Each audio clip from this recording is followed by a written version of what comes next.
Hey guys, picked up another box lot at a garage sale recently, and I thought we'd dig through it together. There's a couple things in here that caught my eye right away. First off, let's get this metal socket rail out of here. I can see this is missing a bunch of the socket retainers. It has a W logo on it, but I don't think it's a Williams. I'll have to try and look that logo up. There is a patent number on it, which dates it from the 1980s though, so it's not that old. Probably only worth a couple bucks. The next item is the reason I bought this box. You know I like these unusual vice grips. And check out this bullet-shaped adjustment nut. I have not seen this before. This is super cool.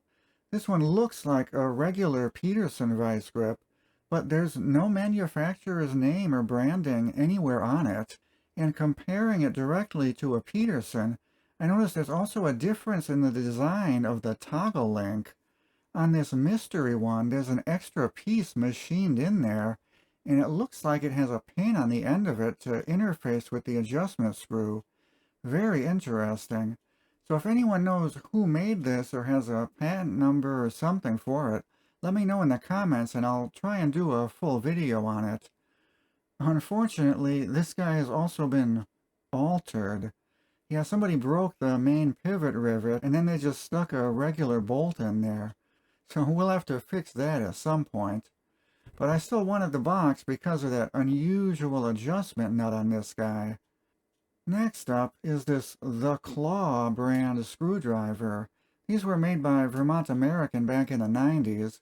They have nice hard plastic handles on them with ridges for extra grip. And these were one of the first tri-lobe handle screwdrivers. I like these. However, when we look at just the tip, someone cut a slot through it for some reason. So far, the first three items that I pulled out of the box have all had something wrong with them. I hope that doesn't repeat through the rest of the box. What's this? Linoleum knife. Nothing special. It's maybe worth a couple bucks. Then we got a stamped sheet metal wrench. It looks like there's a bunch of these in there. These are generally worthless unless you know exactly what they were intended for. We don't need to look at these. They're going straight into my scrap metal bin. Alright, look at this. An old acetate-handled nut driver. Sorry, screwdriver. Looks like this one might have gotten hit with some brake cleaner or something at some point. I'll add him to the chemical restoration experiment bin, so we might see him again in a future video. Then we got some slip joint pliers. No branding on them, just says Made in USA. Oh, but take a look at these jaws. Hold on a second. 1 second later. These are hose clamp pliers. We looked at a pair of these in a previous video. This is an okay find. What's next? Some kind of multifunction wrenches. Probably not worth anything, but I'll hold on to these. Now what is this thing? I think this is a hole punch.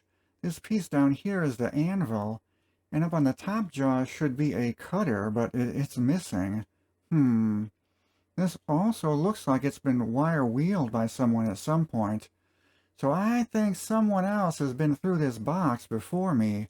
I hope I didn't pay for somebody else's reject bin. Let's keep digging. Okay, I think these are a tool for installing valve spring keepers. They're stiff, but otherwise appear to be in good shape. Not a gem, but not junk either. Oh, I see something I like. Some parallel jaw pliers. Now when we take a look at the handles on these, we should see that there it is, puppers. Yeah, these are Bernards. William Bernard was the original inventor of the parallel jaw pliers. So this guy is a gem, albeit a little rusty, but otherwise it's in pretty good shape. And this is an earlier production pair too. Look how smooth the insides of the handles are. You can barely see the gap there. Later production ones, they just didn't finish the insides as well. Some snap ring pliers, maybe Lyle or Lang. Unfortunately, it's missing one of the pins. You can get replacement pins, but the replacement pins are probably worth more than this old pair. Oh well. Here's a nice wood handle screwdriver. This looks like an Irwin. I don't see the marking on it though. A lot of the Irwins just had the marking printed onto the wood handle where it would get worn off over the years. This is an okay find too. Looks like there's another wood handle screwdriver here. This one looks like a Stanley, but it doesn't have the markings on it. And it has a small split going through the handle, so it's not worth too much. Come on, give me something good. Alright, this screwdriver has an unusually shaped handle, and I like that deep, dark orange color. And this one's a Bridgeport. Bridgeport was the company that invented the original cushion grip screwdriver. I don't think I have any Bridgeport example screwdrivers, and this guy's in pretty good shape, so I'll hold on to him. Next, a screw-holding screwdriver. A little rusty, and it's bent. This one is a Globemaster brand, made in Japan. Globemaster was a budget import brand back in the 60s, so this was before Japan started making the really good tools, nothing special. Let's get the rest of the screwdrivers out of here. Not sure what this is. It's got a beat-up handle, but a nice shank. Maybe I'll swap the shank off of this onto that claw handle from earlier.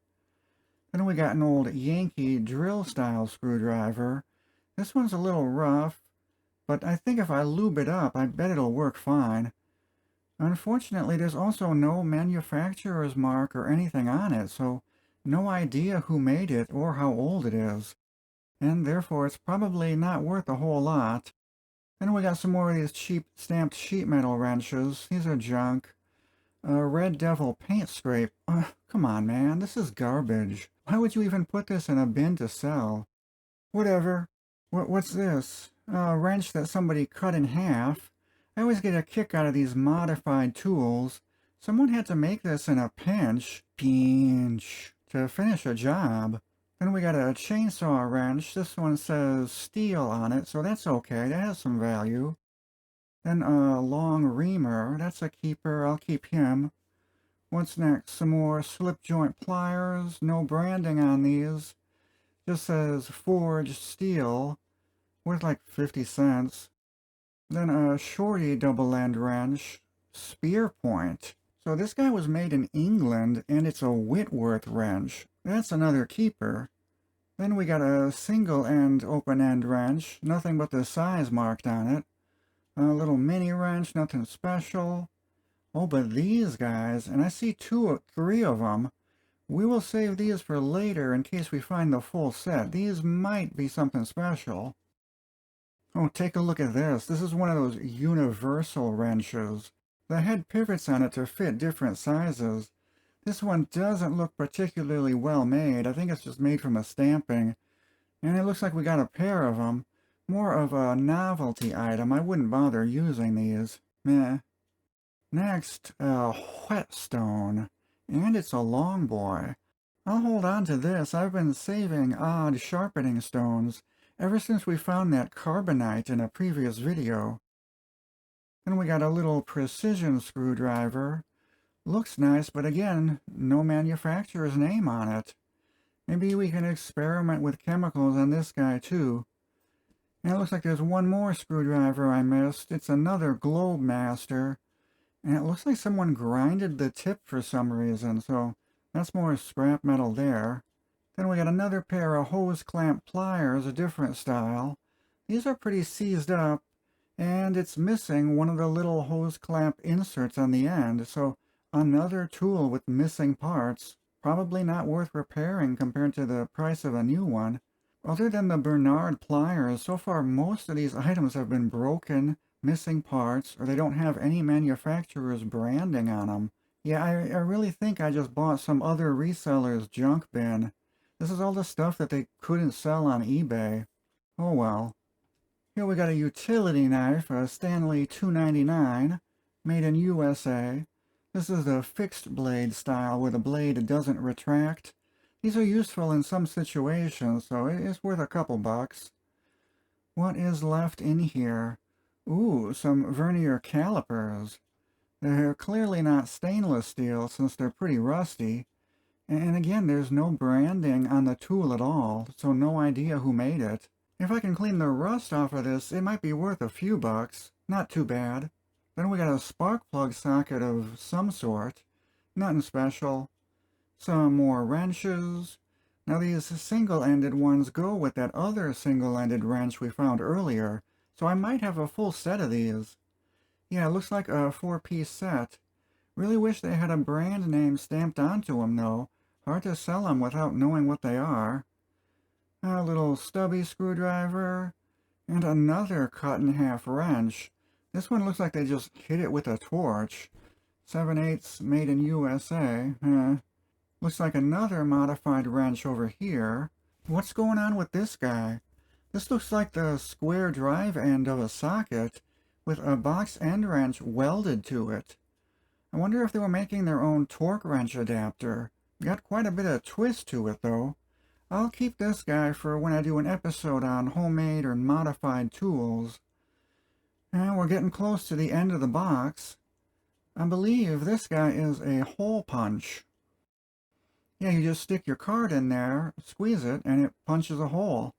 This one's set up to do a plus-shaped hole. Kinda cool, so this is kind of a gem. Then there's a couple more pairs of generic slip joint pliers. And, oh, I know what this is. This is a prostate warmer. You just heat the end of this thing up and then slide it up on in there. No, it's actually a soldering iron. It's just missing the handle. The tip on these is usually made out of solid copper, so there's at least a buck or two's worth of copper scrap there at least. Then we got a nice punch with a knurled handle. Look at the mushroom tip on this guy. You gotta clean that off or it'll chip when you use it.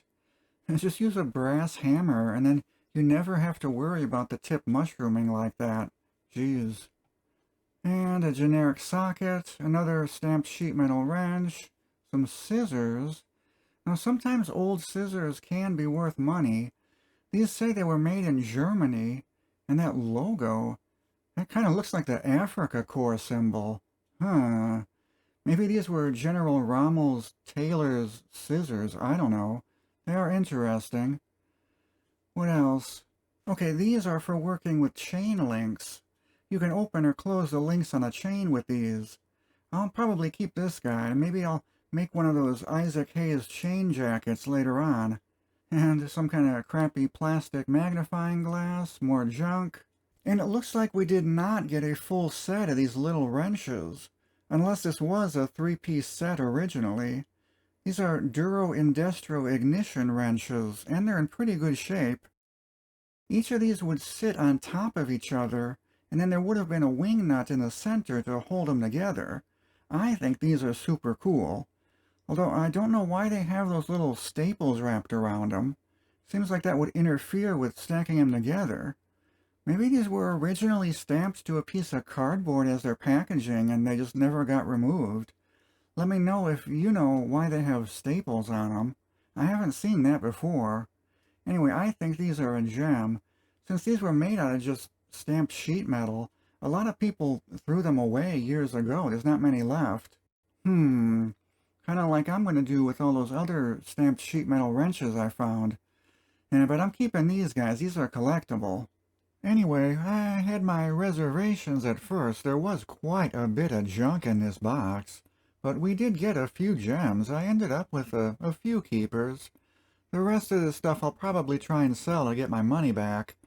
I gave $15 for the box, but I did bundle it with a second box that has some door hardware and other stuff in it. So I think I did okay on this one. Alright everybody, thanks for watching. Be sure you're subscribed for more vintage tools. See you later. Bye.